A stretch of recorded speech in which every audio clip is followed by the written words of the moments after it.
The cool September morning of 2023 began with an unusual commotion on Willow Avenue. 6 unmarked SUVs quietly pulled up in front of a 2-story white-painted house in a Houston, Texas suburb.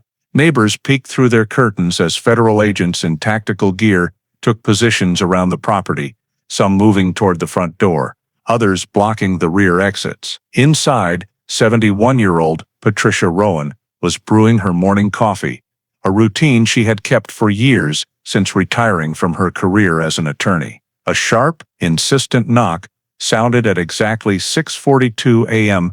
Patricia Rowan, Federal Bureau of Investigation. "We have a warrant for your arrest in connection with the 1992 disappearance of Raymond Hale in Millford, Iowa." The agents later described how the woman's hand trembled slightly as she set down her coffee cup, yet her face remained strangely calm, as if she had been waiting for this moment for 30 years. Before we dive deeper into the story, don't forget to subscribe to the channel and hit the notification bell so you won't miss the latest cases. Iowa in the early 1990s was classic Midwest America, where life revolved around agriculture, the state university, and the slow rhythm of small towns. Millford, a community of just over 8,000 people in the northern part of the state, was known for its peacefulness, narrow streets, family-owned grocery stores, and a church at the center of the town square. Residents lived off crops, livestock, and teaching jobs at Iowa State University, not far away. In 1992, the local economy was still recovering from the farm crisis of the late 1980s, making people cherish the fragile stability they had. Against that backdrop, Professor Raymond Hale, 44, a faculty member in the agronomy department, was a familiar and respected figure. He lived alone in a wooden house on the outskirts, separated from the main residential area after a divorce 2 years earlier. Everyone who knew him described Hale as calm, considerate, and highly disciplined. He went to work every day at the soil research facility on the northern edge of town. He usually left home early, carrying a briefcase, a coffee mug, and a few folders, driving his old car to the experimental plots among abandoned grain storage buildings. On the last Saturday morning of October that year, the cold came early. Thick frost covered the ground, and wind from the fields blurred the wooden sign of the research station. Neighbors saw Hale leave the house as usual, neatly dressed, walking slowly, slightly stooped, as if deep in thought. After that, no one ever saw him again. That afternoon, when he failed to show up for a department meeting and didn't answer his phone, colleagues assumed he was tied up with an experiment. By evening, one of them drove to the research facility. The office door was slightly ajar. The lights were still on. Papers were neatly stacked on the desk. Hale's car was parked outside, but he was nowhere to be found. There were no signs of planned absence, no clue when he had left. His family in Cedar Rapids was contacted, but they hadn't been able to reach him all day either. Concern quickly turned to fear as night fell. A close friend of Hale's, after finding no further information, called the Millford Police Department to report him missing. The report read, Professor Raymond Hale, age 44, missing since that same morning. The call was routed to Sergeant Colby Keller, the officer on night duty, who had worked with the university on community events many times before. He left the station immediately after the call, bringing a notebook and camera, and headed to the research facility where Hale was last seen. At the scene, several of Hale's colleagues were already waiting, their faces tense and confused. They walked Keller through the office, lights still on, door ajar, papers undisturbed. Hale's car was parked under the trees, unlocked, with his briefcase on the front seat, and the keys still in the ignition. Inside were only a few folders, no wallet, no ID. Keller ordered the area sealed, cordoned off the scene, and photographed everything from the parking lot to the main hallway. He then sent 2 other officers to check Hale's home. The suburban house was locked, with no signs of forced entry. The living room lights were off, curtains drawn, dishes half-washed in the sink, refrigerator fully stocked. His teaching schedule, pinned to the wall, showed a full week of work with no vacations or trips noted. In the bedroom, the bed was made.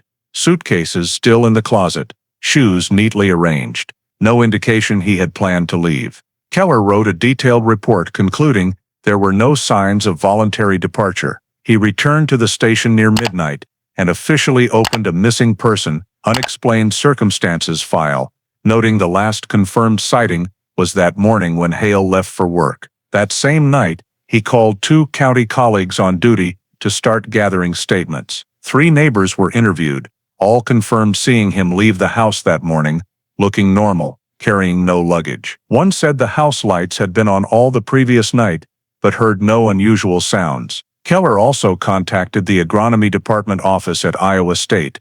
Hale had no approved leave, no upcoming travel, no sick days reported. Everyone agreed he was punctual and almost never absent without notice. The information was compiled and forwarded to the Story County Sheriff's Office for investigative support. By dawn, Keller received orders to expand manpower and form a rapid response search team within Millford. 6 officers were deployed, split into 2 groups. One swept the route Hale normally took, the other searched the entire research facility area. At a temporary command post in the parking lot, Keller hung a topographic map, marked the route from the victim's home to work, and divided search strips 200 meters apart. Teams swept fields, abandoned grain bins, and trails leading to low-lying woods. Every area was carefully logged, but nothing significant was found. That afternoon, Keller returned to the station and completed the first summary report. Male victim 44, university professor, missing under unclear circumstances, no evidence of voluntary departure, no signs of conflict at the scene. The report was urgently sent to the Story County Sheriff's Office to formally open an investigation and request state-level assistance. Professor Raymond Hale's disappearance was quickly classified as high priority among unusual adult missing person cases, requiring immediate response. The next morning, as soon as the report reached the county office, a full search deployment order was issued. Sergeant Colby Keller was appointed on-scene commander, coordinating with state police, local rescue teams, and Iowa State University student volunteers, the school where Professor Hale taught. The search force totaled more than 30 people, divided into multiple teams equipped with topographic maps, radios, marking gear, and 2 K-9 units provided by the state police K-9 team. Command was set up in the parking lot beside Hale's research building, where his car still sat, now serving as the coordination hub. Technicians erected temporary barriers and marked possible movement directions, east toward open prairie, west toward old grain storage, south bordering residential areas, north along a dirt road to the outskirts. Teams were assigned search lanes 150 meters apart to cover everything within a 5-mile radius. Keller personally led Team 1 westward across wide, tall grass fields where Hale often conducted experiments. Team 2, led by Lieutenant Maris, swept the road toward Highway 71, checking a few gas stations and abandoned warehouses. Remaining teams searched around the parking area and nearby drainage ditches. The weather was dry, frost melted quickly, and the ground still clearly showed tire tracks and footprints. After 3 hours, the K-9 units picked up a series of unfamiliar shoe prints near the western fence of the research facility. The prints were pressed deep into the mud, 1 to 2 sizes smaller than Hale's shoes, possibly a woman's or someone small in stature. Keller had them photographed, measured stride length, and marked the location with wooden stakes. The prints stopped abruptly at the fence, with no continuation into the prairie. Right beside them was a patch of uneven ground, where grass grew through mud, indicating recent passage in wet weather. The area was sealed and cordoned for later forensic examination. Meanwhile, other teams completed their first sweep. Student volunteers checked old warehouses, but found no personal items belonging to Hale, no signs of a struggle or dragging. The 2 dogs were given articles of Hale's clothing from his office and led through the search area. They circled the open ground behind the facility, then stopped at the same western fence where the strange prints were found. After that, they circled and lost the scent completely. Keller logged everything and concluded That location was the last point directly connected to the victim. That afternoon, the search expanded another 2 miles, covering all abandoned farm storage buildings and the drainage canal running north toward a small river. A state police helicopter flew grid patterns overhead, but detected nothing unusual.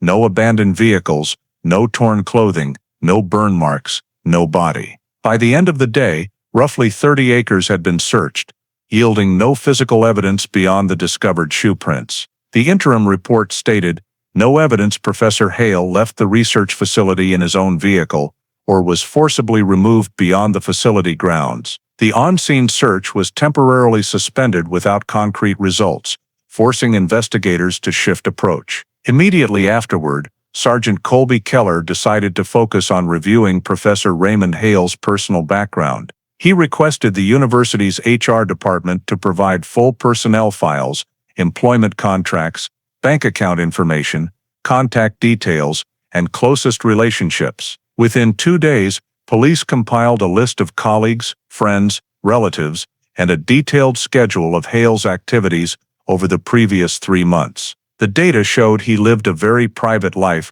with almost no social interaction outside work. Most of his mail was academic correspondence, spending was steady, and there were no signs of debt or unusual withdrawals. However, when reviewing legal records, Keller discovered a prolonged child custody dispute between Hale and his ex-wife, Patricia Hale, now living in Houston, Texas. Divorce papers filed 2 years earlier showed Hale had been awarded primary custody of their 3 young children, while Patricia had limited visitation rights. Court notes indicated a highly strained relationship, with multiple lawsuits over finances and child support payments. This information immediately became a top investigative lead. Keller contacted the Houston Police Department for assistance in verifying Patricia's status. The next day, through interstate coordination, Patricia was informed of her ex-husband's disappearance. She remained calm and said she would cooperate with Iowa police if needed.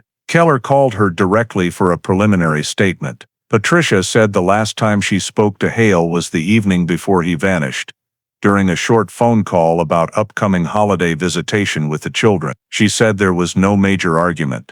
Keller pressed for specifics on timing and content. Patricia said Hale sounded tired and didn't want to talk much, and she ended the call after a few minutes. When asked whether Hale might have planned to leave Iowa, she insisted he would never abandon his job or family. The conversation was recorded and added to the file. Keller then cross-checked phone records. The interstate call log confirmed the exact date and time Patricia reported, though it could not determine who initiated the call.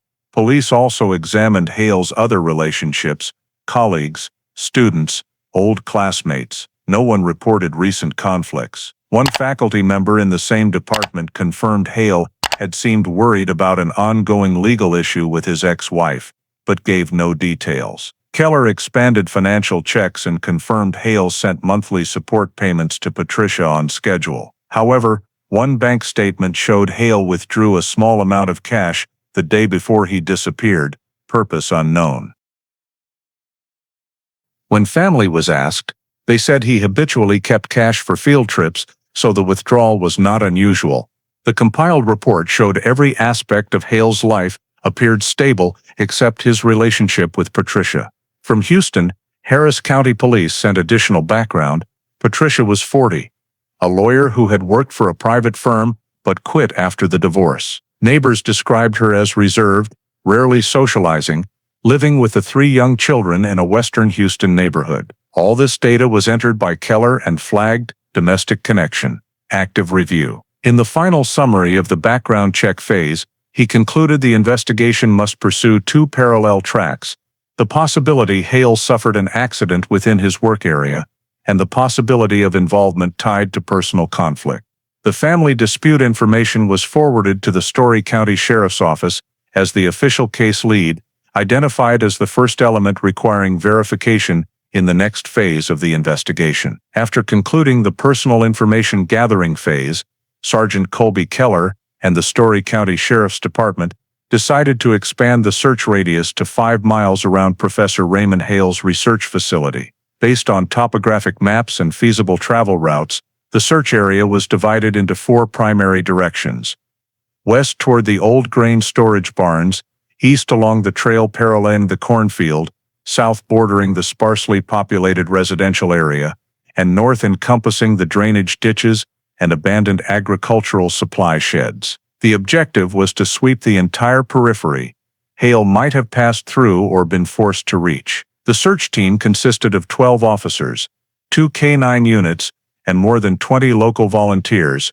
coordinated with state troopers. Motorized units used ATVs and handheld ground-penetrating scanners to examine the surface, while foot teams advanced in a skirmish line, maintaining even spacing to avoid missing any trace evidence. Keller directed operations from a command post set up in the parking lot in front of the research complex, where a large map was displayed and search sectors were assigned by expanding radius. Each team carried notebooks, marking flags, and evidence sealing bags. That morning, the first team swept the abandoned grain silos, located about 1.5 miles from the lab. Inside were only empty barrels, rotted wooden planks, and old tools, no signs of a struggle or recent sheltering. The ground was hard and covered in years-thick dust, with no fresh footwear impressions. The second team followed the natural drainage ditch running northwest. Water levels were low, the mud thick,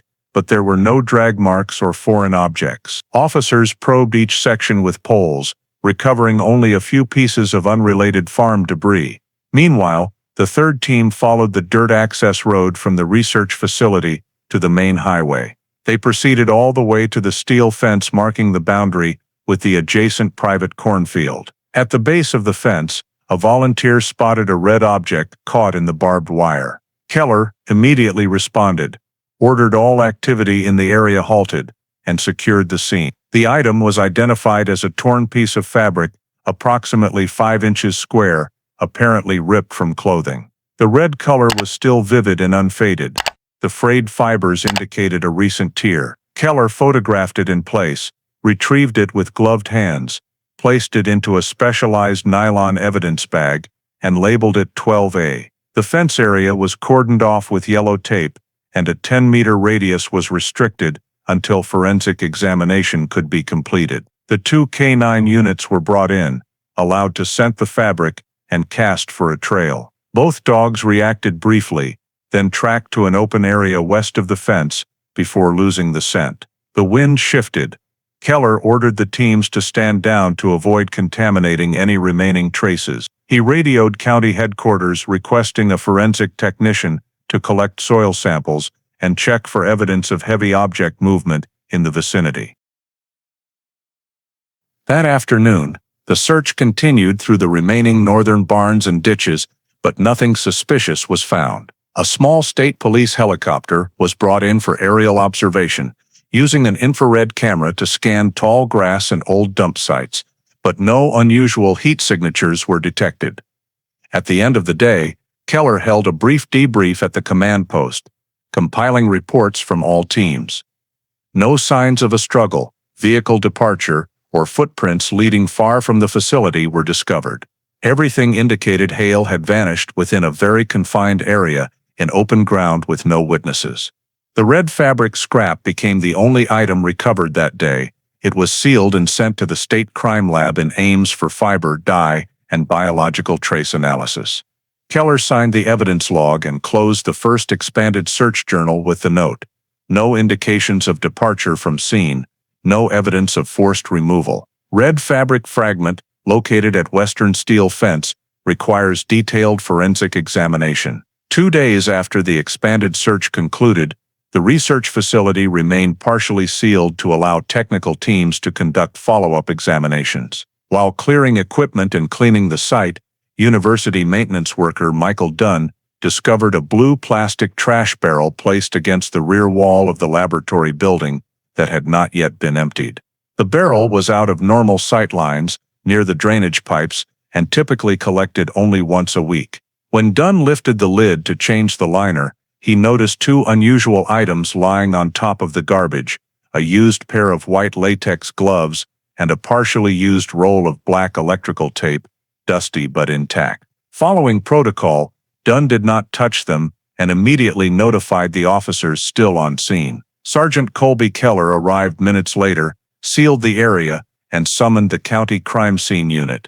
Both items were photographed in place on a white paper backdrop, then transferred with forceps into separately numbered nylon bags, 14A for the gloves and 14B for the tape. Each bag was labeled, signed, and time-stamped. Keller noted in the report that the barrel was approximately 5 meters from the lab's rear door, facing the same western fence where the red fabric had been found. The proximity of the two discoveries drew his particular attention. After the items were secured, Keller ordered a re-examination of the entire rear yard, including the ground, drainage pipes, and small waste pits in the corner. No signs of struggle, blood, or fresh shoe prints were present, only minor soil disturbance from prior cleanup activity. The forensic technician conducted a preliminary UV light scan on site and noted faint fluorescence on the glove cuffs, possibly biological residue. Both the gloves and tape roll were separately packaged and placed in temperature-controlled transport containers. By the end of the day, the evidence was delivered to the State Forensic Laboratory in Ames, the largest facility in central Iowa. Requested analyses included fiber comparison, biological traces, and latent fingerprint examination on the latex surface. Keller attached a detailed scene report, a marked map showing the barrel's location, and comparative photographs of the red fabric discovery site.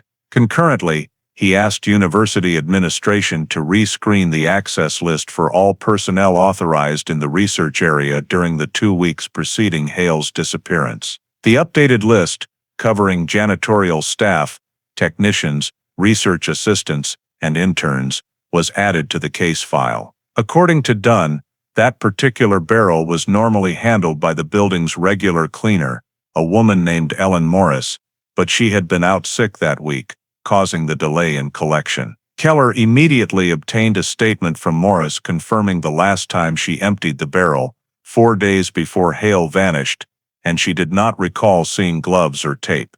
The fact that the barrel had gone unemptied for several days meant the items were likely deposited very close to the date of the disappearance.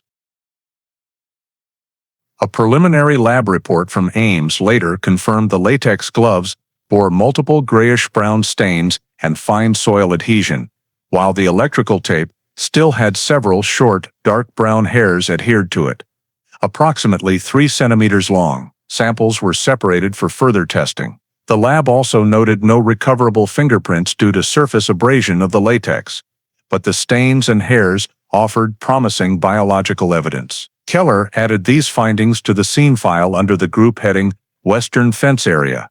Additional items, and noted in the summary, 2 items recovered from trash barrel behind laboratory, same direction as red fabric find. Both show signs of use near the time of disappearance. Samples forwarded to Ames lab for fiber and biological trace analysis. When the preliminary Ames results confirmed suspicious biological traces on both the latex gloves and electrical tape, Sergeant Colby Keller shifted the investigation toward personal motives, focusing on the relationship between Professor Raymond Hale and his ex-wife, Patricia Hale, believed to be the last person he spoke with before disappearing. Through the Houston Police Department, Keller issued a formal request for Patricia to travel to Iowa for an official interview. She agreed and arrived in Millford 3 days later, accompanied by her attorney. The interview took place in a small second-floor conference room at the Story County Sheriff's Office and was fully video and audio recorded. Keller began by asking her to provide a detailed timeline of her activities during the week of the disappearance. Patricia stated she had remained in Houston the entire time, working at the law office where she was employed, and spending the weekend at a downtown hotel for a short local bar association conference. When asked for documentation, she produced a handwritten hotel receipt dated to match the day Hale vanished. However, the receipt lacked a room number, bore only a smudged manager's signature, and carried no official hotel stamp. Keller attempted cross-verification by contacting the hotel directly, but the desk clerk explained that paper records from 1992 had been destroyed after 5 years, and the signing manager no longer worked there. Regarding the long-distance call the evening before the disappearance, Patricia confirmed she had spoken with Hale about an hour after dinner. She described the conversation as brief, mostly about holiday visitation schedules with the children, and said his voice sounded tired but otherwise normal. Keller checked telephone records, confirming a call lasting just over 7 minutes between Hale's home phone and Patricia's Houston residence on the night of October 23. However, the call details showed it originated from Houston, not Iowa as she had stated. When confronted, Patricia appeared flustered and explained she might have misremembered since they called each other frequently, and Hale often called back if a connection was dropped. Keller noted the inconsistency as discrepancy in timing and call direction. Continuing the interview, Keller asked about the state of their post-divorce relationship. Patricia replied curtly that they maintained only necessary contact for the children and denied any ongoing conflict. Yet court records and statements from Hale's relatives showed the couple was still in active appeals over property division and custody, with no final settlement. Keller inquired whether Patricia had traveled to Iowa recently. She insisted she had not left Texas in months, citing work obligations and caring for their 3 young children. He then asked specifically about items potentially connected to the scene: latex gloves, black electrical tape, or a red jacket. Patricia denied owning any such items and said she did not understand why she was being asked. Throughout the session she remained calm and answered clearly, pausing only when asked to confirm her signature on the hotel receipt. After examining it for several seconds, she stated, "That is my signature," although the handwriting appeared somewhat different from samples in the court file. When asked whether anyone else could have used her home phone on the night of the 23rd, she replied, "No one else had access to the house phone." All responses were fully documented, along with copies of the receipt and phone records. Following the interview, Keller forwarded the receipt for forensic handwriting comparison with known samples of Patricia's signature. While awaiting results, he contacted Houston PD to check passport and domestic travel records for October 1992. But since no electronic databases existed that year, verification was limited to statements and paper documents.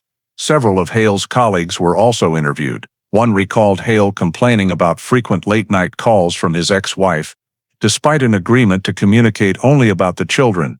Another remembered Hale recently saying he just wanted to be free of all obligations so he could work in peace. These statements reinforced the picture of unresolved tension.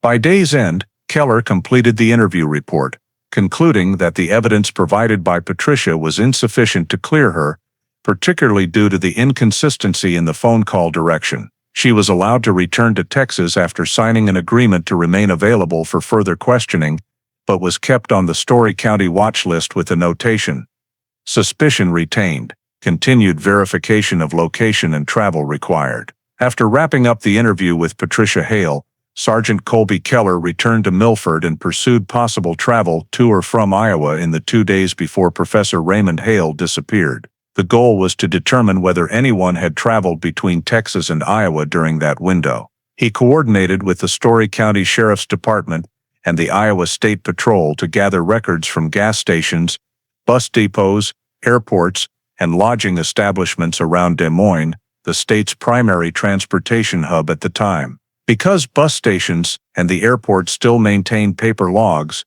retrieval was manual. Every register from October 21, 25, 1992 was checked. After 2 days, Keller received a response from Des Moines Airport Security on the Southwest Airlines passenger manifest for the Houston, Des Moines flight of October 22, appeared the name Tina Rowan. He immediately cross-referenced relatives of Patricia Hale and discovered Tina was her older sister residing in Houston. Flight records showed the ticket was purchased with cash, no checked baggage, only a small carry-on, seat near the rear, and a round-trip return booked for October 25. A gate agent note stated the passenger requested no receipt because it was a short business trip. The timing aligned perfectly with Hale's disappearance.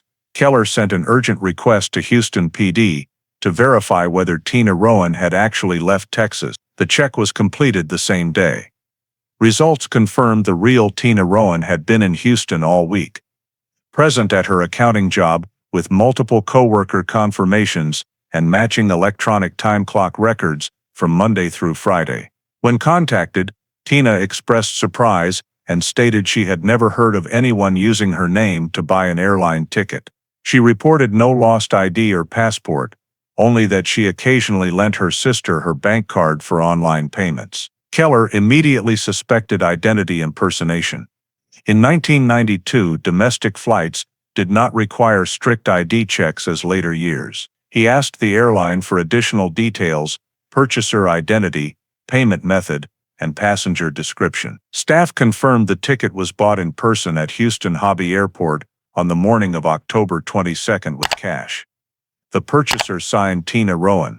There were no security cameras at the time, but the agent described the passenger as a woman, approximately 40 years old, long brown hair, soft Southern accent. The description matched Patricia Hale, exactly same age, natural brown hair, and regional accent. A supplemental airline report noted the passenger specifically requested a right-side window seat and did not book through a travel agent. The return portion was also paid in cash with no credit card trace. All documents related to passenger Tina Rowan were photocopied and forwarded to Story County. Keller personally compared the signature on the ticket with known samples of Patricia's handwriting and noted strong similarities: right slanted angle, heavy pressure on the R. A preliminary forensic handwriting analysis concluded high probability of a match. He immediately added the working hypothesis that Patricia had traveled from Houston using her sister's identity, arrived in Des Moines 2 days before her ex-husband vanished, and returned before anyone noticed. To bolster the theory, Keller examined ground transportation routes from Des Moines Airport to Millford. State Patrol traffic logs showed no accidents or unusual incidents in the area during that period. Gas stations along Highway 30, the main route connecting Des Moines to Millford, were canvassed for employees who might remember a matching female customer. One attendant near Boone vaguely recalled a brown-haired woman with a Southern accent who stopped for gas and asked directions to Millford on the afternoon of October 22. She was driving a silver-gray rental car. Transaction receipts from that era were no longer retained, but the statement fit Keller's timeline. He added the witness statement to the file, flagged as Highway 30 witness lead, requires corroboration. Within the investigation team, the scenario of Patricia traveling under her sister's name was considered the most plausible, especially given the lax 1992 airline security rules. Although no physical proof yet confirmed she left Houston, the ticket, airline staff description, and gas station witness all pointed in the same direction. Keller summarized in his November 3, 1992 report, passenger using the identity of Tina Rowan traveled from Houston to Des Moines within the critical timeframe surrounding Raymond Hale's disappearance. The real Tina Rowan never left Texas. Reasonable conclusion: impersonation to enable travel to Iowa. While the investigation team was continuing to verify details related to the passenger Tina Rowan, the first forensic report from the Ames Technical Lab was also sent back. The initial report focused on the samples collected from the scene: a pair of latex gloves, a roll of black electrical tape, and a red fabric scrap discovered at the west fence of the research area. The lab conducted analysis following the standard Iowa State protocol, using spectroscopic microscopy and basic biochemical testing to determine the origin of the materials. For the latex gloves, surface samples revealed fine soil mixed with clay dust, characteristic of the agricultural region west of Millford. On the wrist portion of the gloves, a long brown hair was found tightly lodged in the folds. The hair sample was separated and examined under a microscope, showing an intact strand with no burning or breakage, and cuticle patterns characteristic of female hair. Analysis of keratin structure and shaft diameter ruled out the possibility of male origin. Since, in 1992, DNA identification technology was not yet capable of individual matching, the sample could only be qualified by gender and color. The report stated, hair sample female origin, brown, long, approximately 16 centimeters. This conclusion drew particular attention from the investigation team because it matched the physical characteristics of Patricia Hale and was also consistent with the description of the passenger Tina Rowan. The roll of black electrical tape was examined next. Dark fabric fibers were found adhering to the sticky surface, likely transferred from clothing. These fibers were later compared with the red fabric scrap recovered from the barbed wire fence and found to be of the same synthetic polyester cotton blend, with thread density and weave structure matching to 98%. The report indicated that the red fabric was likely from a women's fall jacket, manufactured in Texas and distributed in limited quantities in the Houston area during 1991-1992. This information was obtained by cross-referencing the weave code on the fibers with manufacturer databases from that period. Keller received a copy of the results and noted in the file, "Fabric origin confirmed, Houston retail product." Combined with the geographic data, these findings further strengthened the hypothesis of a connection between the evidence and someone known to the victim. However, despite all the data pointing in that direction, no technical evidence was sufficient to definitively identify the person who left the items. DNA technology at the time was limited to determining blood type and gender. Individual identification was not possible. Technicians also attempted to lift fingerprints from the latex surface, but results were negative due to abrasion and contamination with dirt. The electrical tape similarly yielded no clear fingerprints, only indentations insufficient for analysis. The report concluded, no identifiable fingerprints recovered. Other dust and fiber samples were separated and placed in refrigerated biological storage for future analysis when technology permitted. Keller reviewed the full report at the Ames lab with 2 technicians. He requested reconfirmation of the fabric match probability between the red scrap and the fibers on the tape. The materials expert confirmed an error margin of only about 2%, meaning the fabrics were virtually certainly from the same garment. Keller noted this in his notebook as grounds to treat all scene evidence as a unified group. In the final conclusion of the forensic report, the lab director wrote clearly, all evidence suggests recent human activity near the west fence area. Collected materials correspond to personal use items typically associated with female clothing or household equipment. Biological traces identified as female. The document was forwarded to the Story County Sheriff's Office and added to the official missing person file for Raymond Hale.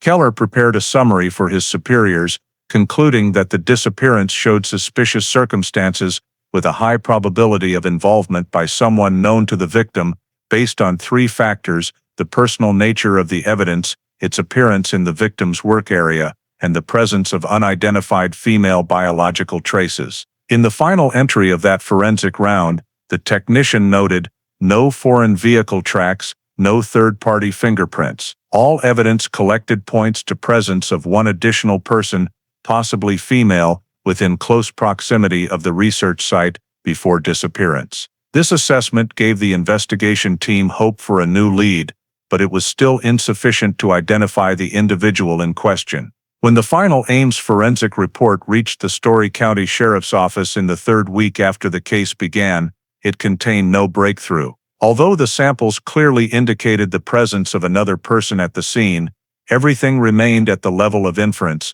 No identity or specific criminal act could be established. There was no body, no direct witnesses, and no physical evidence strong enough to prove a crime. The data obtained, from the red fabric scrap, latex gloves, roll of electrical tape, to the long brown hair, all pointed only to the likely presence of a woman near the research facility, but nothing proved that person was connected to Raymond Hale's disappearance. 2 additional searches were conducted, one in the western grassland and one along the trail leading to Highway 71, but no new evidence was found. State police helicopters and the Iowa dive team also swept nearby Millford lakes, all to no avail. After nearly 4 continuous weeks, the official search ended on November 22, 1992, as early winter weather arrived and snow began to fall. At the final briefing at Story County headquarters, Sergeant Colby Keller reported that every investigative avenue had been exhausted without progress.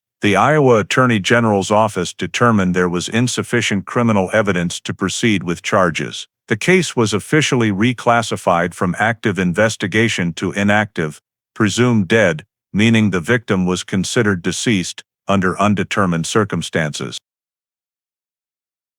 Per procedure, all seized evidence was final sealed, bar-coded, and transferred to the Iowa Division of Criminal Investigation Storage Facility in Des Moines.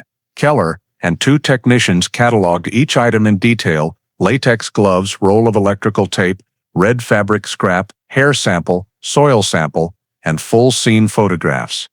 Each item was placed in specialized bags, moisture-protected, and triple-sealed. A duplicate case file of 187 pages, including search maps and statements from more than 30 witnesses, was sent to DCI headquarters for archiving of unsolved cases. Keller's final report stated clearly, "No specific criminal indicators identified. Insufficient evidence for charges or criminal prosecution.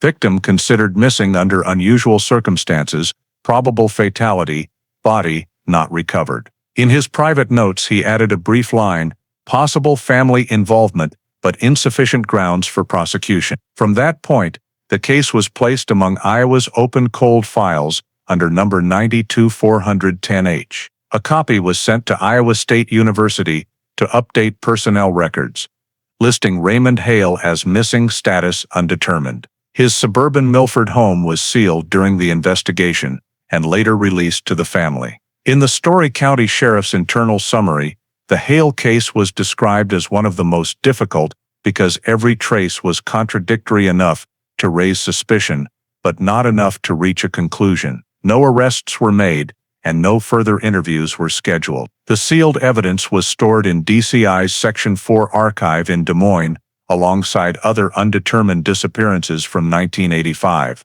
1995. The last lines of the closing report, signed by Keller and the Story County Criminal Division Chief, read status inactive, presumed dead. Reason: no body, no definitive physical evidence, no direct witnesses. Note: reevaluate if new forensic technology becomes available. With signatures and a timestamp of November 30th, 1992, the Raymond Hale file was officially closed and placed in Iowa's unsolved case inventory. 31 years later, in early 2023, the Iowa Division of Criminal Investigation launched a special program called the Cold Case Initiative to re-examine unsolved disappearances from 1980 to 2000. While screening more than 200 archived files, the Raymond Hale case was selected as one of the first because its biological samples remained properly sealed and preserved. File 92410H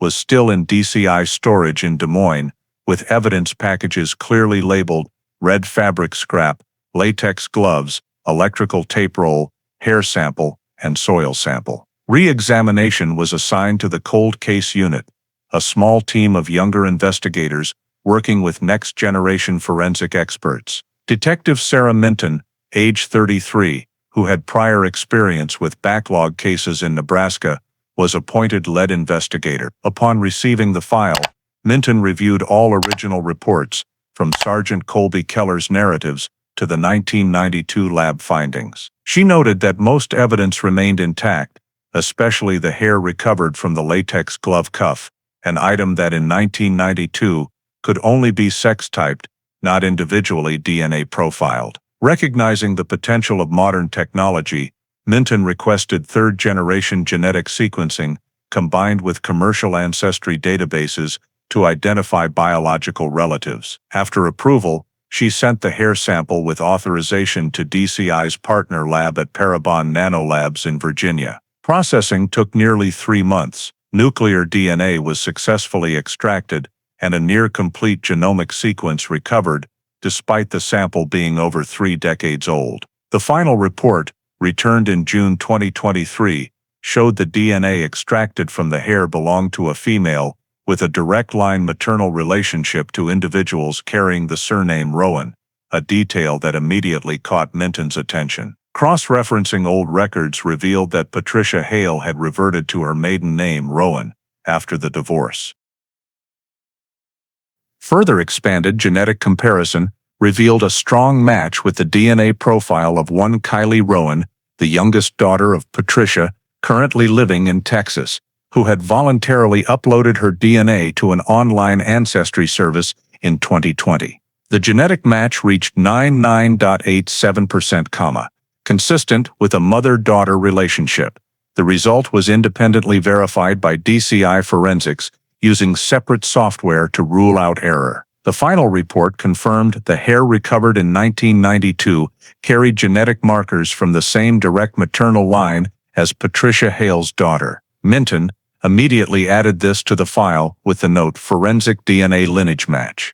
Maternal connection confirmed. In a cold case unit briefing, she presented the full chain of findings, demonstrating that evidence collected 3 decades earlier remained viable and had now provided the first scientific proof of a direct link between the person present at the scene and the victim's family. Although the DNA only established lineage and did not name an individual, the result was sufficient for DCI to officially reopen the Hale case and change its status from inactive, presumed dead, to active cold case investigation. In the reactivation memo, Minton wrote, "Based on new biological evidence, the Raymond Hale case likely involves a close relative of the victim. Expanded investigation required to establish identity and motive." Thus, after 30 years in storage, File 92-410H was removed from the archive and returned to active duty with a new cover note. Reopened 2023. Lead investigator, Det. Sarah Minton. Immediately after the DNA results were confirmed, Detective Sarah Minton shifted focus to reviewing 1992 financial records related to Professor Raymond Hale's disappearance. She began by accessing digitized bank archives from 2015-2020, with cooperation from major financial institutions in Iowa and Texas. The retrieved data included personal accounts, credit card transactions, check statements, and wire transfers for Hale and his family members. Among them, Minton discovered a secondary account in the name of Gerald Walters, opened at a Western Trust Bank branch in Houston, showing multiple transactions in the 2 days preceding the disappearance. This account was linked to a debit card used to purchase a Southwest Airlines ticket in October 1992. Matching the Houston-Des Moines flight record for passenger Tina Rowan mentioned in the original file. Recognizing this as potentially critical, Minton traced Walters, now 67 and living in Baton Rouge, Louisiana. Using driver's license and tax records, she contacted him directly and arranged a video interview with local counsel present. Walters was cooperative and calm. He confirmed he had a brief romantic relationship with Patricia Hale in 1992. 1993, while she lived in Houston post-divorce. According to him, Patricia asked him to open a secondary bank account in his name because she wanted to keep certain expenses separate from the joint account that was under legal dispute. He saw nothing unusual at the time. They were close, and she explained it was only temporary until the court settled everything. He opened the account in his name, but gave her the card and full use of it. During the week of Hale's disappearance, Walters said he did not use the card and only discovered it missing a few days later when he attempted a withdrawal. The bank informed him of a large transaction, approximately $420, at a Southwest Airlines ticket counter while he was in Baton Rouge. Upon learning this, he immediately reported the card stolen and closed the account. Minton requested the original 1992 transaction records from Western Trust Bank. Stored on microfilm, they took nearly 2 weeks to retrieve. When the copies arrived, the airline ticket purchase receipt clearly showed the signature Tina Rowan, but the handwriting matched almost perfectly with Patricia Hale's signature from her divorce files. DCI handwriting expert Andrew Kessler was brought in for comparison. He identified 8 clear points of similarity: slant, pen pressure, extension of the letters N and R, and the connection style between T and I. His conclusion read, "Match likelihood, extremely high." Minton added the analysis to the file with the notation, "Financial linkage established." In a follow-up interview, Walters recounted that a few days after the disappearance made local news, He received a phone call from Patricia. She asked if he had heard anything about Raymond Hale. Her voice was shaky and tense. When he said no, she replied briefly, "Everything is a mess right now." He heard nothing more from her afterward. When Minton asked if he ever suspected Patricia had used the account to conceal criminal activity, Walters paused, then said, "At the time I thought she was just trying to avoid financial trouble. Looking back, maybe I was wrong." Minton recorded the full statement, had Walters sign it, and obtained a notarized copy. She also contacted Southwest Airlines directly to re-verify the flight data. Although paper passenger manifests had faded, the airline's internal log showed the ticket was purchased in cash, using Gerald Walters's card, booked under the name Tina Rowan. With a small electronic note, requested no receipt, same-day booking. Everything matched Sergeant Keller's original 1992 report. For objectivity, Minton sent the signature samples to an independent forensic document lab in Minneapolis for a second opinion. The result confirmed the same conclusion: 11 matching characteristics with Patricia Hale's known handwriting, including pen angle, terminal stroke habits, and the height of the letter. In her compiled report, Minton wrote, "Financial transaction recorded under alias Tina Rowan, linked to bank card registered to Gerald Walters. Card issued by request of Patricia Hale. Signature analysis confirms Patricia Hale as probable signatory." When all these pieces were assembled, the entire financial chain of events from the week of the crime became clear.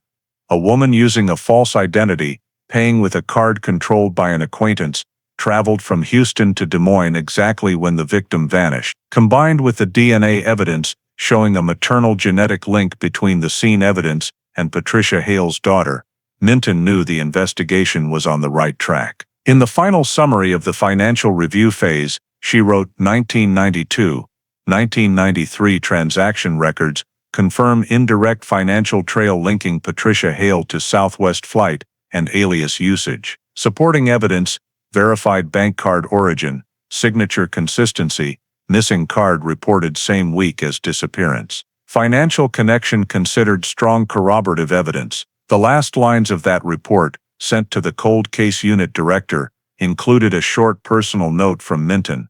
30 years later, the money still talks, and this time, it's speaking louder than any witness ever did. When the financial records had solidified the hypothesis that Patricia Hale had once left Houston for Iowa, Detective Sarah Minton decided to expand the field investigation to the area previously recorded as the original scene. She proposed resurveying the entire agronomy research facility where Professor Raymond Hale had worked, with particular focus on the old grain storage building located west of the steel fence, the site where a red cloth fragment had previously been discovered. Since the area had been renovated and abandoned for 3 decades, Minton coordinated with the DCI Geological Forensics team and experts from Iowa State University to deploy ground-penetrating radar technology to scan the subsurface structures beneath the warehouse floor. On August 14, 2023, the technical team began deploying the equipment.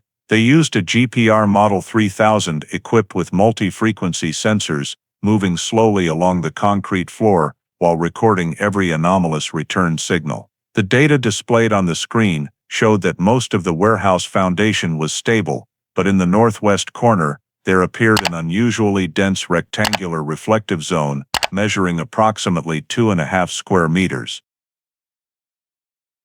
Preliminary analysis revealed that the concrete layer at that location was twice as thick as the surrounding areas and did not match the original construction drawings preserved in the university archives.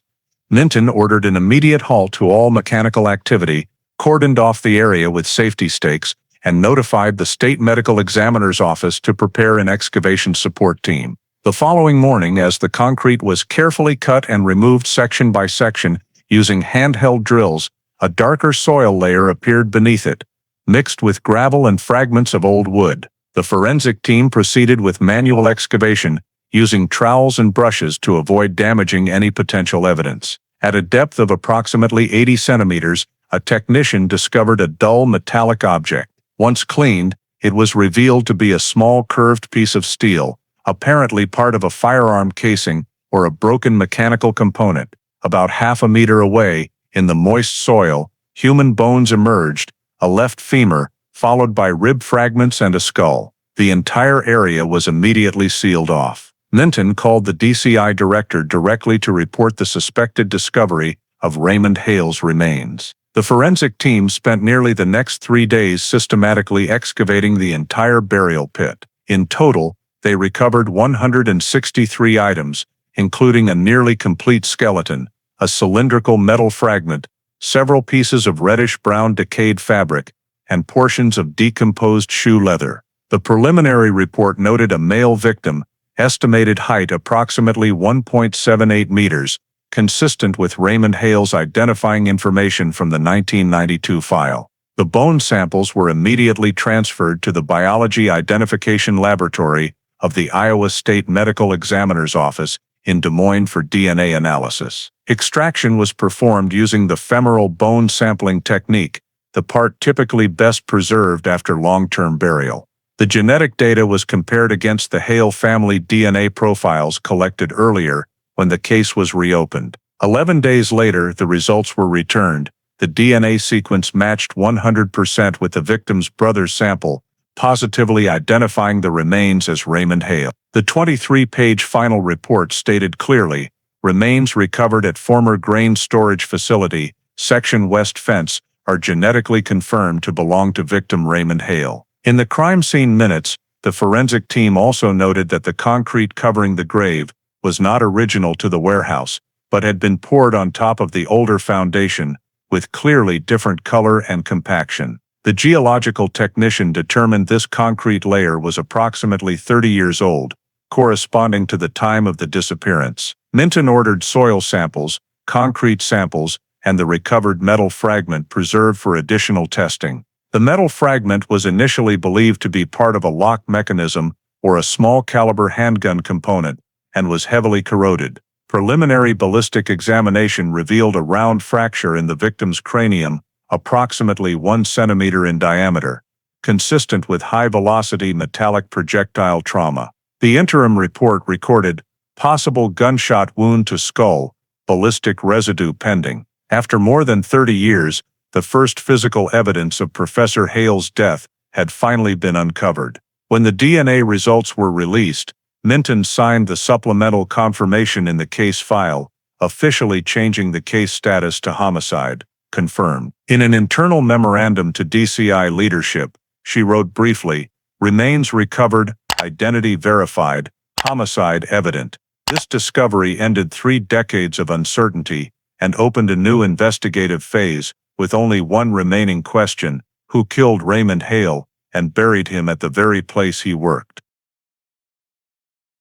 After the excavation and DNA identification were complete, Detective Sarah Minton and the Cold Case Unit team compiled all newly obtained data to reconstruct the sequence of events between October 22nd and October 25th, 1992.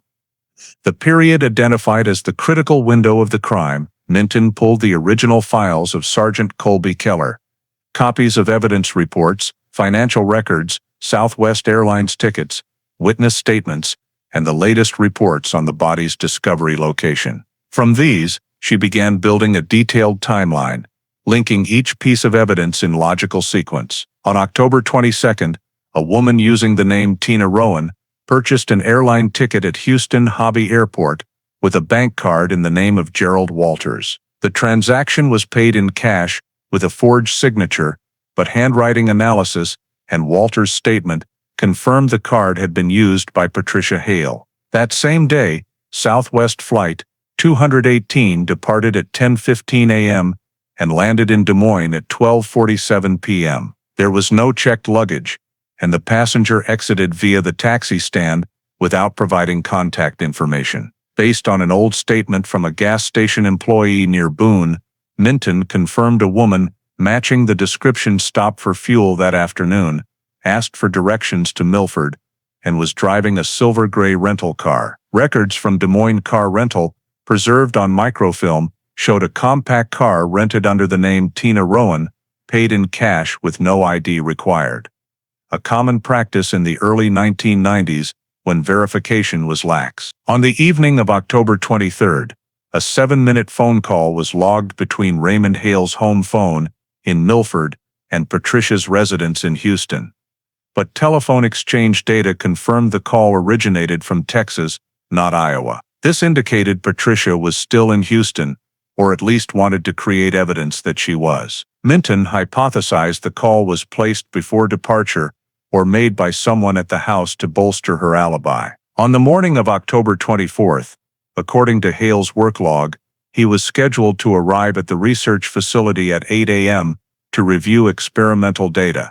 He left home as usual and was last seen by a neighbor crossing the small road in front of the residence. Based on physical evidence recovered at the scene, latex gloves, a roll of duct tape, a red cloth fragment, and a hair bearing DNA matching Patricia Hale's daughter, Minton concluded the woman had been present at the research facility while Hale was there. The genetic match indicated the individual was either Patricia Hale or a direct blood relative. The forensic report on the remains showed close-range gunshot trauma to the head, with death likely instantaneous. Minton theorized Hale was shot inside the office or rear storage area, after which the perpetrator dragged the body to the old grain storage building, buried it in a shallow pit, and poured concrete over it to conceal the grave. This occurred between the night of October 24th and the early morning of October 25th, when the facility was unoccupied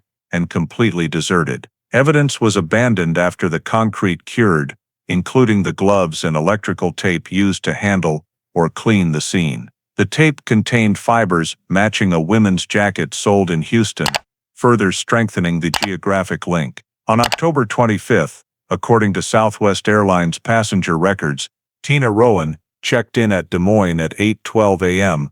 and boarded the return flight to Houston. The gate agent recalled a brunette woman with a southern accent, carrying only a small purse and appearing hurried. The round-trip ticket aligned perfectly with Hale's disappearance and the burial of the body. The timeline Minton constructed on a large board in the DCI conference room clearly illustrated the woman's movements: departed Houston on the 22nd, arrived in Iowa on the 23rd, committed the crime on the night of the 24th, and returned to Texas on the morning of the 25th.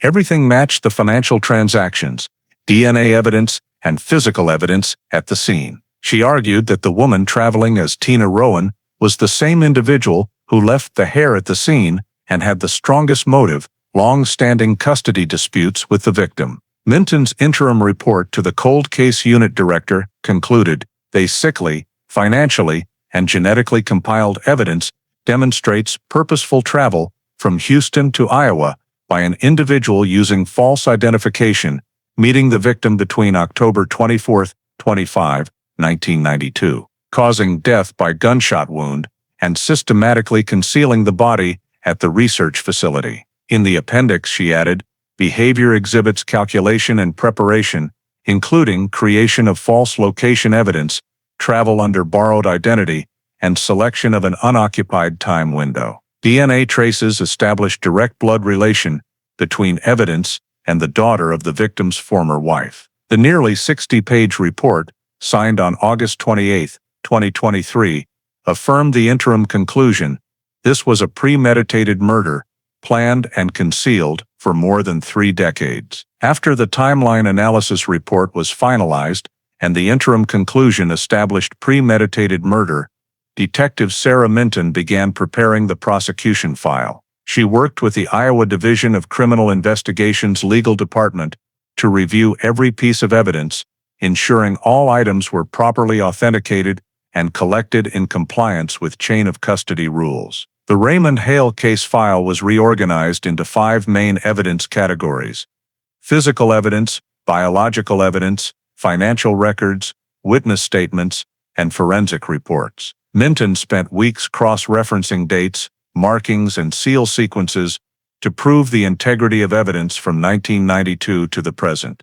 In the first section, she cataloged the full chain of physical items: the hair-bearing DNA matching Patricia Hale's daughter, the red cloth fragment sourced to Houston, the electrical tape containing matching fibers, and latex gloves bearing female biological traces. The second section contained all financial documentation: the Gerald Walters bank card transaction, Southwest Airlines ticket purchase, copies of payment receipts with handwriting matching Patricia's, and Walters' statement confirming she used the card. The third section comprised genetic evidence, the Parabon Nanolabs forensic genealogy report, and confirmation from the Iowa State Medical Examiner, proving DNA matches between evidence and Patricia's daughter. The fourth section covered scene examination data, GPR radar maps, excavation photographs, and DNA results from the victim's bones confirming Raymond Hale's identity. The final section included witness statements, the 1992 interrogation transcript of Patricia showing inconsistencies in phone call timing, plus statements from the gas station employee and airline staff. Everything was numbered, appended, and certified per regulation. Once the file was complete, Minton presented a summary to the DCI Legal Review Board and representatives from the Iowa Attorney General's office. The 3-hour meeting thoroughly scrutinized the evidence for prosecutability after more than 30 years. State Chief Prosecutor Daniel Whitaker concluded that the combined physical, financial, and genetic evidence was sufficient to prove premeditated murder and corpse concealment, even without a direct eyewitness. On September 14, 2023, the Iowa Attorney General's office formally signed the indictment charging Patricia Rowan with murder in the first degree, under Iowa Code Section 707.2, and the additional count of concealment of a corpse, under Section 709.16. The indictment was forwarded to the Story County District Court and DCI for the next step, obtaining a federal arrest warrant, since the suspect resided out of state. Minton coordinated with the FBI's Houston field office to plan the arrest, as Patricia Rowan now lived in Southwest Houston, retired and operating a small legal consulting office. A joint planning meeting was held in Des Moines, attended by U.S. Department of Justice representatives, the FBI supervisory agent, and DCI legal staff. Minton presented the full summary file, timeline chart, DNA evidence, and scene maps. The action plan was drafted in detail, covering execution timing, personnel assignments, and media monitoring requirements to prevent leaks. The federal arrest warrant was signed on September 20, 2023, valid nationwide, stating, "Subject, Patricia Rowan, female, age 71, resident of Houston, Texas, charged with murder in the first degree under Iowa state jurisdiction." The document also directed the FBI to coordinate a safe, procedurally correct arrest and immediate transfer to DCI Iowa custody after identity verification. Upon receiving the warrant, Minton noted in the file, Case 92-410H, officially transitioned to prosecution phase. Primary objective: execution of arrest warrant.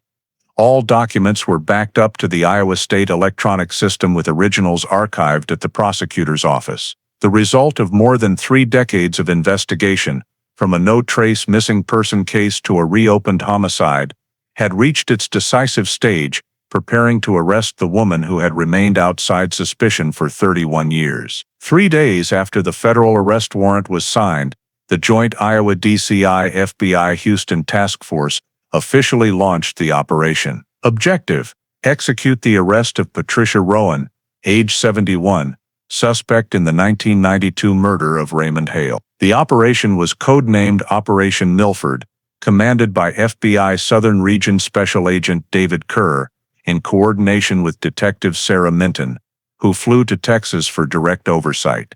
The final planning meeting took place at the FBI Houston field office on the evening of September 23, 2023. Minton presented the layout of Patricia's residential neighborhood, a 2-story White House in the Sugar Land suburb, approximately 20 miles from downtown. She lived alone, maintained a regular routine, and had little interaction with neighbors. The tactical team agreed on a 6 a.m. execution time to minimize attention and maximize safety. At dawn on September 24th, 3 FBI vehicles quietly pulled up in front of the house. Agent Kerr signaled the support team to approach the front door, while Minton observed from the rear holding the warrant. After knocking, Patricia appeared moments later in a bathrobe, visibly startled. When informed of the arrest warrant and charges, she offered no resistance and only asked in a raspy voice, "Is this about that old thing?"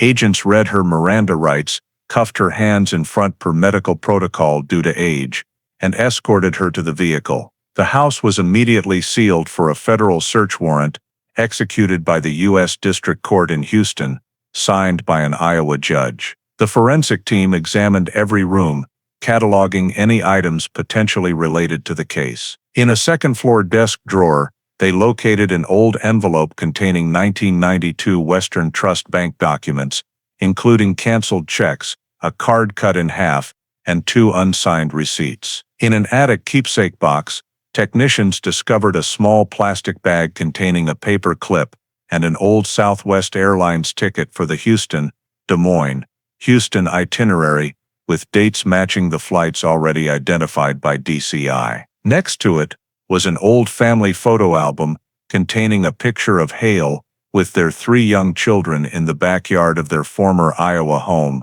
inscribed in Patricia's handwriting, summer 1990. Minton personally examined the documents, photographed them, and assigned evidence numbers. Everything was sealed on-site, transported to the FBI office for copying, and the original sent via secure courier to DCI Des Moines. The search lasted nearly 4 hours, concluding at 10 a.m. Neighbors began gathering across the street, watching the elderly woman being led calmly to the vehicle without resistance. A local reporter arrived after hearing rumors, but the FBI declined comment, stating only that a federal warrant enforcement operation is in progress. Patricia was taken to the FBI Houston Temporary Detention Center for identity verification and medical evaluation. In Agent Kerr's report, she was cooperative, did not immediately request counsel, and simply said, "I knew they would come. I just didn't expect it to take 30 years." That afternoon, Minton completed extradition paperwork. The federal extradition order permitted transfer from Texas to Iowa within 48 hours for formal interrogation. A U.S. Marshals Service flight was arranged with full security and media avoidance. On September 26, 2023, Patricia Rowan boarded the aircraft at Houston Hobby Airport, the same airport from which, 31 years earlier, she had departed for Des Moines under a false name. Minton was aboard, accompanied by 2 Iowa officers. Upon landing in Des Moines, state police met the plane on the tarmac and transported the suspect to the DCI detention center. The transfer occurred in silence, except for required journey recording audio. Minton noted in the report, "Subject remained calm, cooperative, and responsive. No resistance or emotional distress noted." Upon arrival, Patricia was placed in temporary isolation, medically cleared, and booked. Minton signed the custody transfer receipt, officially confirming handover from FBI to DCI complete. The Houston residence remained sealed for further forensic examination,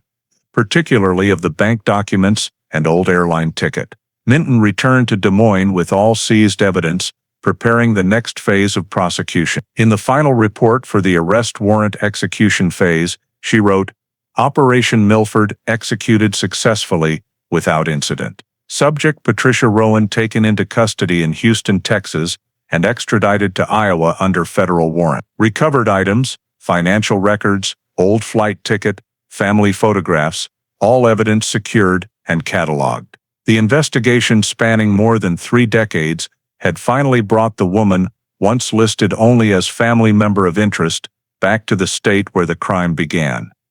Iowa, where everything she had tried to bury for half a lifetime was gradually being revealed through each line of the case file and every remaining piece of evidence. After completing the extradition procedures and medical examination, Patricia Rowan was transferred to the special interrogation room at the DCI headquarters in Des Moines.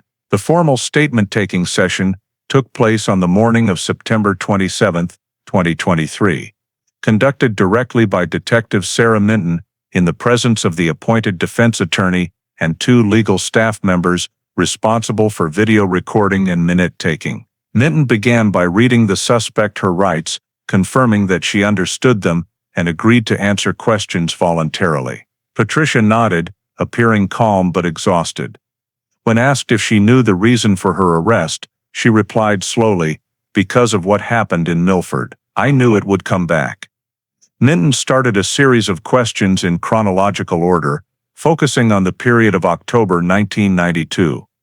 Patricia admitted that she had left Houston during that time, but insisted the trip had nothing to do with Raymond Hale. She stated that she was going through a crisis after her divorce, wanted to get away from everything for a while, and had used her sister's identification to purchase the ticket because I didn't want anyone to know where I was going. When Minton asked about the specific destination, she answered vaguely, "I just flew north, and then drove around for a few days." However, when asked to confirm whether she had gone to Iowa, Patricia remained silent for a long time before quietly saying, "I did go there. Yes, I went to Millford."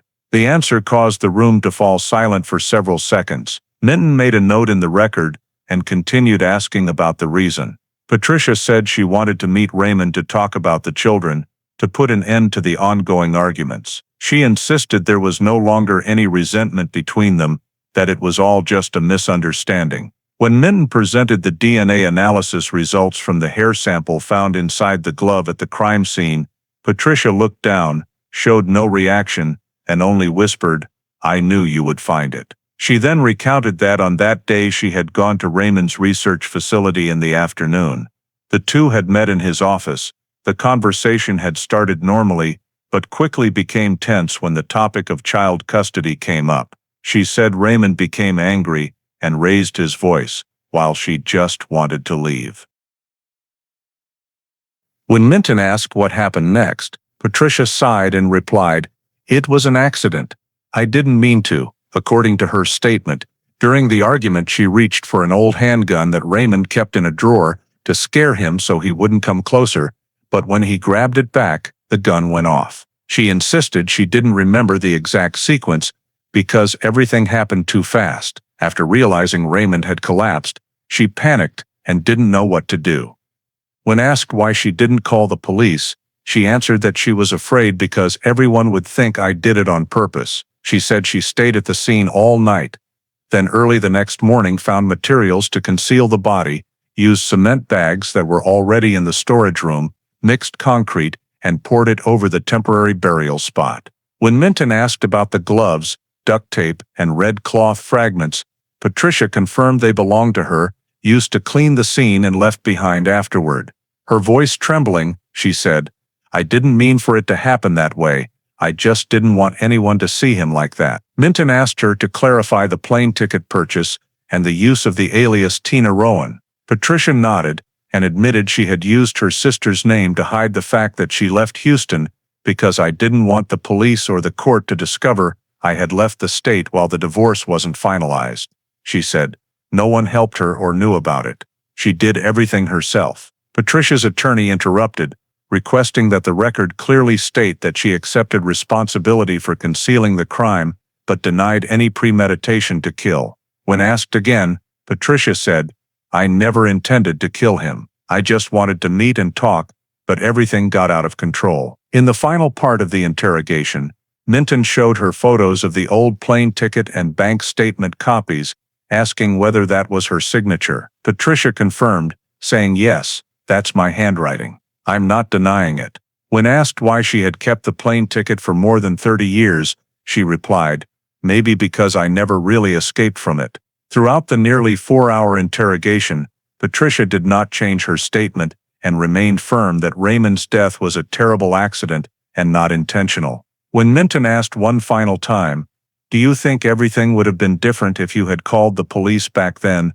Patricia answered, eyes fixed on the table, "I've thought about that every day for the past 30 years. The interrogation ended at 15:20. The entire statement was recorded, backed up, and formally transcribed, bearing the signatures of the suspect, the attorney, and the investigator. The statement file was encrypted and stored in the DCI Electronic Evidence Repository under the name Statement of Patricia Rowan, September 27, 2023. Considered the central piece of evidence in the prosecution file for the Raymond Hale case. After completing the formal statement of Patricia Rowan, the DCI formed a behavioral analysis team to comprehensively evaluate the suspect's motive and modus operandi, cross-referencing the statement with physical evidence and psychological factors. The team consisted of 3 FBI profilers collaborating with 2 Iowa State criminal psychologists working at the Des Moines headquarters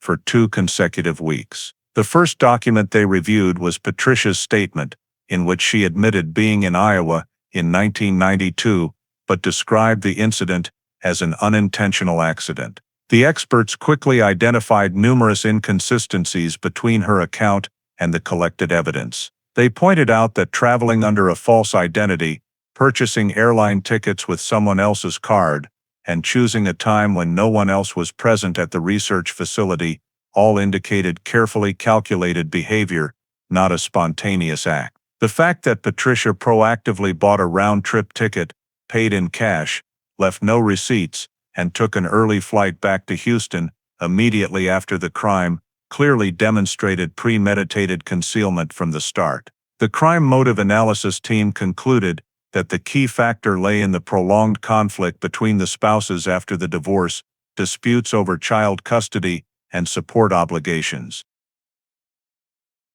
Court records showed that Hale had been granted guardianship of the 3 children, while Patricia was required to pay monthly financial support, a decision that left her furious and feeling stripped of her role as a mother. In correspondence between the two, she repeatedly expressed a desire to bring the children back to Texas and end his control. Lead profiler Dr. Raymond Voss assessed Patricia's primary motive as a combination of control and personal failure. She could not accept being excluded from her children's lives, while also losing financial control. Such factors often lead to a revenge restoration state, killing to restore a sense of power and inner balance. They also analyzed the use of latex gloves and electrical tape, items not common in daily life, indicating the suspect had prepared them in advance for cleaning or manipulating the crime scene. Pouring concrete over the body was regarded as one of the more sophisticated concealment methods, demonstrating calmness and knowledge of materials. The newly poured concrete was applied evenly and smoothly over the old layer, proving it was not a panicked, impulsive act. The profilers also noted the detail that Patricia kept the airline ticket for more than 30 years. In their view, this was a manifestation of psychological containment, a common behavior among planned offenders. They retain a piece of evidence as a tool to maintain control over the memory rather than feel guilt. In the behavioral psychological evaluation, Patricia was described as highly manipulative, intelligent, legally knowledgeable, and having worked in the legal field, thus fully aware of evidentiary limitations at that time. She knew that DNA technology then could not convict without a body, so she chose long-term concealment, believing time would erase all traces. Analysis of her reactions during interrogation also revealed consistency with the controlled offender type.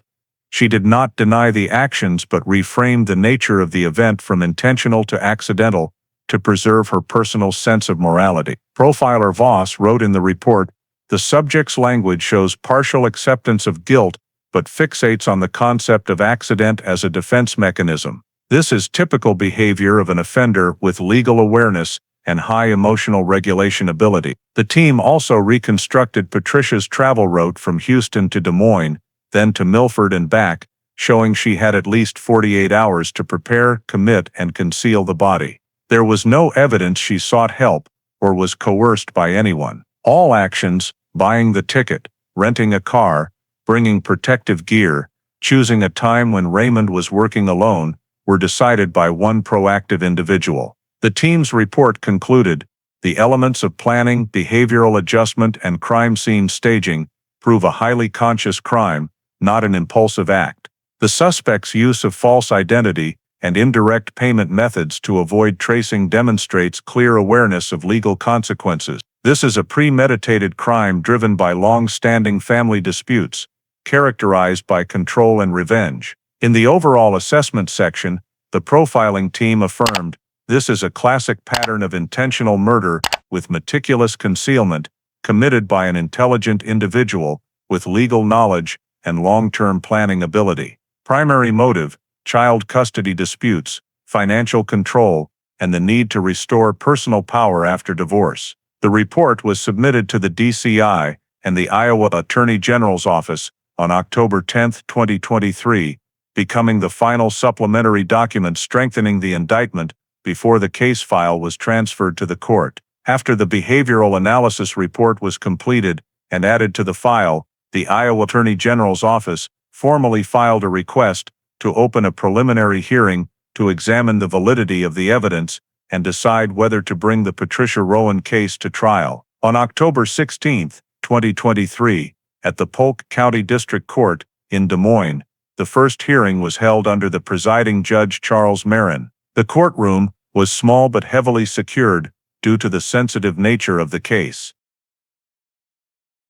Patricia appeared in light gray prison attire, her silver hair tied neatly back, sitting beside her two defense attorneys. Opposite them was the prosecution team led by Chief Prosecutor Daniel Whitaker, along with DCI representatives and forensic experts. Whitaker opened with a summary of the case.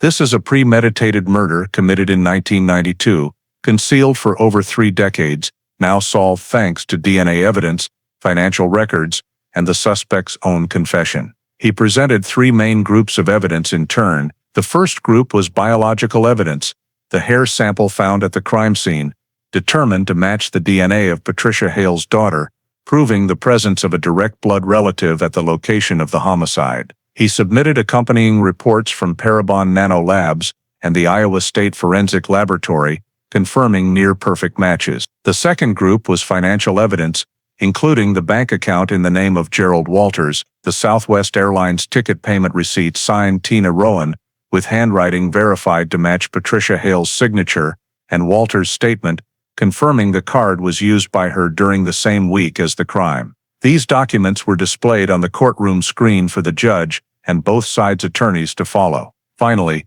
Whitaker presented the timeline of travel, reconstructing Patricia's journey from Houston to Des Moines, then to Millford and back to Texas within 3 days, perfectly aligning with the time Raymond Hale disappeared. The travel map, airline tickets, car rental receipts, and Detective Sarah Minton's comprehensive report were presented as a seamless chain of events, demonstrating clear logic. He concluded, all evidence, from genetics to finance and behavior, points in one direction.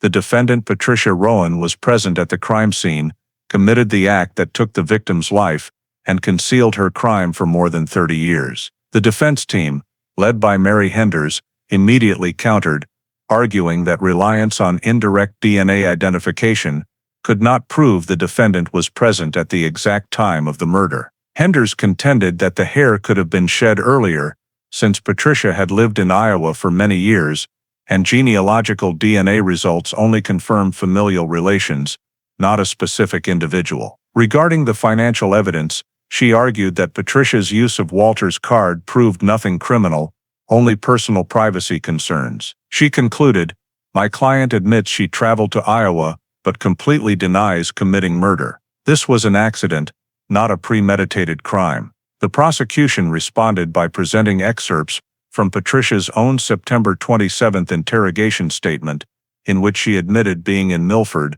meeting Raymond Hale, and the gun discharging during a struggle. Whitaker emphasized that burying the body, pouring concrete, and fleeing the scene under a false identity demonstrated clear consciousness of guilt that could not be considered accidental. He read verbatim one portion of the statement. I was afraid they would think I did it on purpose, so I hid it.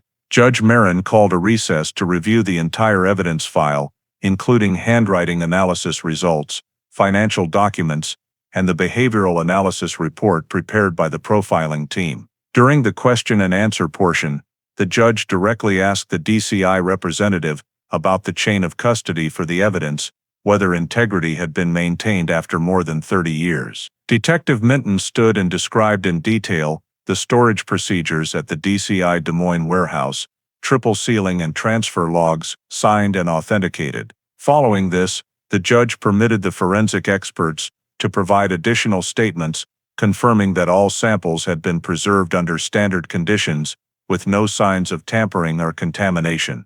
The hearing lasted 2 full days. On October 18, After reviewing the arguments and documents, Judge Marin announced his preliminary ruling. The evidence presented meets the preliminary requirement to establish probable cause of criminal conduct. The court approves advancing the Patricia Rowan case to formal jury trial. He simultaneously signed an order for continued detention without bail, citing the risk of witness tampering and the severity of the charges. Prosecutor Whitaker left the courtroom with a copy of the decision in hand, while Minton wrote a brief note in the case log. Case 92-410H moved to trial. In the tense atmosphere, Iowa media began covering what was regarded as one of the largest cold cases ever reopened in state history. A case that 3 decades earlier had only a few cloth fragments and a single hair, and now possessed enough evidence to bring the final suspect before the court. The formal trial in the case of State of Iowa v. Patricia Rowan opened on the morning of December 4, 2023, at the Polk County District Court in Des Moines, presided over by Judge Charles Marin and a randomly selected jury of 12 members from the county. The courtroom was packed. Media and members of the public, who had waited 30 years for this case, filled every seat.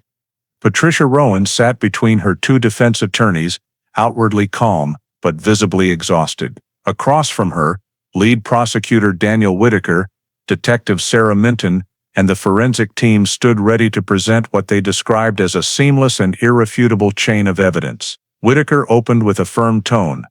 The evidence will show that the defendant left Houston under a false identity, met victim Raymond Hale at the research facility in Millford, caused his death, concealed the body in concrete, and then lived the next 31 years as though nothing had happened. He projected images of each piece of evidence: latex gloves, a roll of electrical tape, a scrap of red cloth, a Southwest Airlines ticket, and copies of financial records bearing a signature that matched Patricia's handwriting. He then called the first witness, Gerald Walters. The silver-haired 67-year-old took the stand and confirmed that in 1992, he had opened a bank account for Patricia, handed her the debit card, and the card disappeared the same week Raymond Hale went missing. Walters recounted how the defendant borrowed the card, purchased an airline ticket under the name Tina Rowan, and days after the disappearance made headlines, called him sounding panicked yet controlled.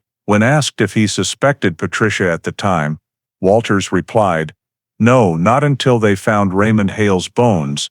Then everything suddenly made sense." The courtroom fell silent, except for the court clerk's typing. The next witness was Parabon Nanolabs DNA technician Dr. Helena Carter, who had personally examined the hair sample. She explained the forensic genealogy process, recovering a genetic profile from a 30-year-old sample and comparing it to public databases, revealing a 99.87% parent-child match with Patricia's daughter, Patricia Hale. Defense counsel objected that the result only proved a familial relationship, not identity.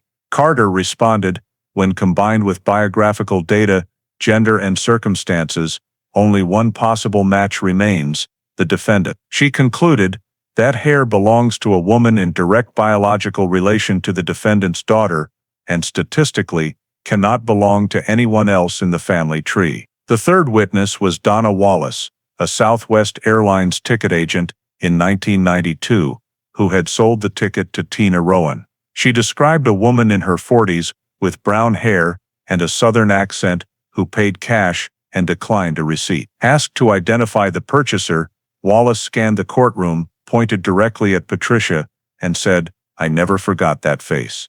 That's the woman who bought the ticket." A murmur swept through the room. Whitaker continued with the FBI behavioral profile, describing a meticulously planned crime: travel under false identity. Choosing a moment when the victim was alone, bringing concealment items, then encasing the body in concrete. He concluded, no one else had motive, opportunity, and means like Patricia Rowan. The defense began its counterattack, led by attorney Mary Henders. She did not deny Patricia's presence in Iowa, but argued Hale's death was a tragic accident. She stated, "My client endured years of pressure after a divorce, lost custody of her children, and was mentally unstable. That day's meeting was an attempt at reconciliation, not premeditated murder. Henders called a clinical psychologist who described Patricia as suffering from post-traumatic anxiety disorder and capable of losing control under stress. She concluded, "There is no evidence of calculated intent to kill. This was an unintentional act committed in crisis." The prosecution immediately rebutted, pointing out that bringing gloves, tape, and later pouring concrete over the body could not be accidental. Whitaker said, "An accidental person does not prepare gloves, bury a body, and flee the state under a false name." He displayed 2023 excavation photos showing remains beneath a concrete layer twice as thick as the warehouse floor. This is the result of planning, not panic. During cross-examination, Henders requested that Patricia be allowed to address the jury directly. Judge Marin permitted it. Patricia stood, hands trembling slightly, voice hoarse and slow. "I made the biggest mistake of my life. I didn't mean to kill Raymond. I only wanted to talk, but everything spiraled out of control. I was terrified, and I hid it because I couldn't bear the thought. I've lived with that guilt for 30 years. The courtroom was utterly silent. Jurors listened with expressions mixing sympathy and tension. The prosecution seized the opportunity for cross-examination. If it was an accident, why the false identity, round-trip ticket, and materials to conceal the body? Patricia lowered her head and whispered, "I don't know, maybe because I didn't want anyone to know I was there." The trial lasted 11 days. More than 30 witnesses were called, from the geologist who confirmed the fresh concrete layer to the original 1992 investigator who described the initial scene. Physical evidence, forensic reports, and testimony formed a unified chain. The prosecution closed with a brief statement. "Time does not erase truth. Only justice can do that."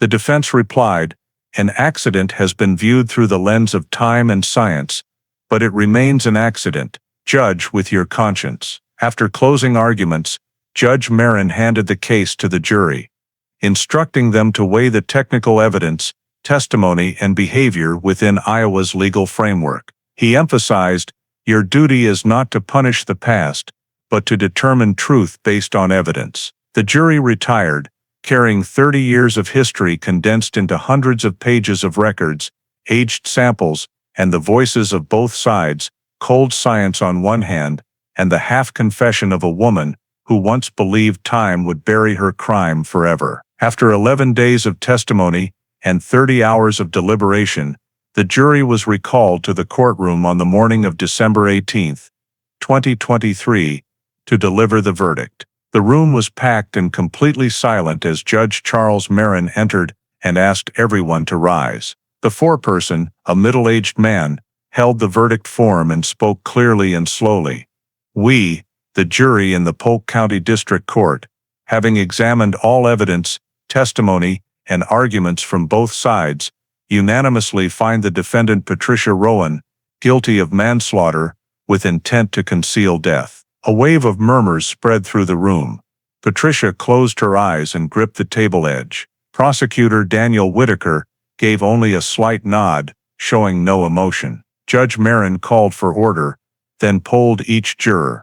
All answered yes. He recorded the verdict and announced, "The court accepts the jury's verdict. Defendant Patricia Rowan is convicted of manslaughter with intent and concealment of a body under Iowa Code Sections 707.4 and 709.16. The sentencing phase immediately shifted to sentencing.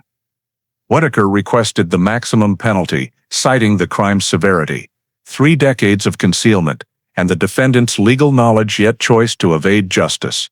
He said, "Not only was a life taken, but 3 children grew up without a father, a community lost trust, and justice was delayed 31 years delayed." Defense counsel Mary Henders pleaded for leniency, stressing her client's eventual cooperation, admission of fault, and advanced age making harsh punishment equivalent to a slow death sentence. She said, "She has lived in more punishment than any sentence can impose." Judge Marin listened, reviewed the charges again, paused for a long moment, then spoke, The defendant's actions were not a momentary loss of control, but a series of conscious choices: false identity, travel, concealment, and silence for 30 years. The court acknowledges late cooperation, but justice cannot rest on belated remorse. He sentenced, Patricia Rowan is hereby sentenced to life imprisonment at the Iowa Women's Correctional Facility, with no possibility of parole for the first 25 years. The court orders DCI to update records and preserve all evidence in the State Historical Crime Archive. In the prolonged silence following the sentence, Patricia bowed her head, did not cry, only moved her lips as if speaking to herself. Her attorney placed a hand on her shoulder as security officers approached. The jury was dismissed, and the judge left the bench. As handcuffs clicked shut, Patricia briefly looked up at the photo of Hale, still displayed from the prosecution's opening, then walked out without a word. Outside the courthouse, Whitaker told reporters, "Justice has been served, however late." Science gave Raymond Hale the voice he was denied. Detective Sarah Minton stood behind him, holding the worn original case file. DCI 92-410, now complete. In her final report to the director of the Iowa Division of Criminal Investigation, she wrote, "Today's verdict closes the Raymond Hale file after 31 years. DNA, financial records, and admission established the full chain of events. Case status updated to closed, conviction secured." On December 20, 2023, DCI officially updated the system.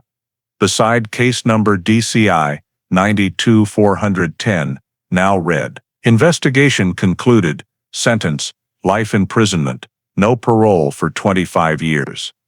Minton's final archive note contained only 3 words, "Justice, at last." Following the verdict and activation of the life sentence, the Iowa Division of Criminal Investigation initiated the mandatory post-conviction review phase to evaluate the entire investigation, forensic handling, and evidence preservation process in the Raymond Hale case. An independent state review committee, composed of representatives from the Department of Justice, the State Medical Examiner's Office, and the Attorney General's Office, was tasked with auditing file DCI 92-410 for legality and accuracy. Within 3 weeks, the team examined sealed records, storage logs, and DNA extracts from the 1992 hair sample. The final report, released January 15, 2024, concluded that every procedure met national standards, evidence had been stored at proper temperature, chain of custody was unbroken, and DNA was processed using validated, independently verified technology. The committee noted, "This file stands as an exemplary case of long-term evidence preservation and modern genetic technology applied to cold cases." Concurrently, the complete Raymond Hale file was transferred to the Iowa Cold Case Archive, the state's electronic repository of cases solved through later technology. The digitized record includes all forensic reports, crime scene photos, interrogation transcripts, verdict and investigation logs, under identifier DCI 92-410, marked closed, solved 2023. Hale's name was added to the DCI Reinvestigation Program's verified victim list with the note, "Solved," via DNA evidence and financial record matching. Physically, the former Millford grain warehouse, where Hale's remains were recovered, was returned to Iowa State University after excavation and environmental clearance. In 2024, the site was renovated into the Center for Soil and Applied Biology Research as part of the Renew Millford project. At the dedication ceremony, a small memorial plaque was placed at the entrance reading, "In memory of Professor Raymond Hale, who devoted his life to science and for whom justice returned after 31 years." Detective Sarah Minton, lead investigator on the reopened case, attended with DCI representatives and university students. She placed a sealed replica of the original evidence inside the center's time capsule as a symbol linking past and present of criminal investigation. Local media called the Raymond Hale case a symbol of the power of science and the persistence of justice. In February 2024, the DCI director signed the final closure document. System status changed to archived, meaning no further investigation, appeals, or complaints pending. The review committee's concluding line read, "After 31 years, justice has been served and closed with transparency, accuracy, and humanity." With the final entry on DCI 92-410, the Raymond Hale case entered Iowa judicial history as proof that time may blur traces, but it cannot erase truth. The story of the Raymond Hale case, a crime that seemed buried by time for over 30 years, clearly reflects two sides of modern American society: the power of science-based justice and the fragility of human morality when wounded. Patricia Rowan is not a rare figure in American life. A once successful, legally knowledgeable mother who lost herself in the spiral of divorce, child custody loss, and feelings of powerlessness. Her actions, assuming a false identity, crossing state lines, causing her ex-husband's death, and hiding it for 3 decades, are not only criminal, but illustrate how anger and despair can drive a person to irreversible tragedy. Meanwhile, the DCI and federal agencies' decades-long preservation of evidence and application of next-generation DNA technology to uncover truth remind us that modern America still believes in the power of proof and the endurance of justice. The lesson for today's American society is not only trust in the legal system, but also a warning about the consequences of letting emotion override reason, especially in already fragile family relationships. Technological advancement does not merely solve old cases, it underscores that every action leaves a trace, no matter how small. In a nation that prizes individual freedom, Patricia Rowan's story reminds us that freedom is never separate from responsibility, and truth, however delayed, always finds its way back. The most important takeaway is to learn to confront rather than flee, because no layer of concrete is thick enough to hide a mistake forever. Thank you for following the journey to solve the Raymond Hale case, proof that justice may be late, but it never disappeared. Please subscribe to the channel so we can continue exploring cases closed after decades, where truth always finds its way back to the light.